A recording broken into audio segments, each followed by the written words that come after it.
Simple ആയിട്ടുള്ള ഒരു outfit, heritage military Trekker aspects ഉള്ള ഒരു ഫിറ്റ്. അതെന്ത് ഫിറ്റ്? വീഡിയോ കണ്ടു കഴിയുമ്പോൾ പിടികിട്ടും. Let's go. ആദ്യം ഒരു 14 ounce indigo dyed raw selvedge jeans roll up ചെയ്തു ഒരു കാഷ്വൽ ക്ലീൻ ലുക്കിന് വേണ്ടി. ഒരു ബേജ് കളർ ടീഷർട്ട്, ചെറിയ ഗ്രാഫിക്സ് ഒക്കെ ഉണ്ട്. ടീഷർട്ട് ടക്ക് ഇൻ ചെയ്യണം. ഒരു olive green vintage military shirt jacket ടീഷർട്ടിന് മുകളിൽ ലെയർ ചെയ്തു. സ്ലീവ്സ് റോളപ്പ് ചെയ്തു. ഇതിന് ഒരു ഇൻട്രസ്റ്റിംഗ് ഡീറ്റെയിൽ ഉണ്ട്, എപ്പലറ്റ്സ്. അത് എന്താണെന്ന് അറിയുന്നവർ കമന്റ്സിൽ ഒന്ന് എക്സ്പ്ലെയിൻ ചെയ്യണേ, എല്ലാവർക്കും പഠിക്കാമല്ലോ. ഇനി ഒരു ഹാറ്റ് ആഡ് ചെയ്യാം. എ ഫ്രെയിം ഉള്ള ഒരു trucker hat, classic trucker hat അല്ലെങ്കിൽ ഗ്യാസ് സ്റ്റേഷൻ ട്രക്കർ ഹാറ്റ്സിൽ നിന്നും ഇൻസ്പയർഡ് ആയ ഒരു സ്റ്റൈലുള്ള ഒരു ഹാറ്റ്. ഷൂസിന് ഒരു സിമ്പിൾ റെഡ് സ്നീക്കേഴ്സ്. ഒരു combat boots or engineer boots black or brown ആണെങ്കിലും ചേരും. റെക്ടാംഗുലർ ഷേപ്പുള്ള ഒരു കിഡു മിനിമൽ ഡിജിറ്റൽ വാച്ച്.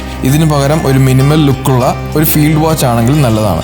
ബ്രാസ് ബക്കിളുള്ള ഒരു ഫുൾ ഗ്രെയിൻ ലെതർ ബെൽറ്റ്. ഇതിന് പകരം ഡീറിംഗ് ഉള്ള നൈലോൺ ബെൽറ്റ് ഉപയോഗിച്ചാലും സിമിലർ ലുക്ക് കിട്ടും. തിക് ഫ്രെയിമുള്ള ഒരു പെയർ ഓഫ് ഗ്ലാസസ്, ഒരു ബ്ലാക്ക് വൈഫെയർ സൺഗ്ലാസസ് ഉപയോഗിക്കാം. ഇനി ഇതിലെ ബോണസ് അക്സസറി, ട്രൈബൽ ഡിസൈനുള്ള ഒരു പെയർ ഓഫ് സോക്സ്.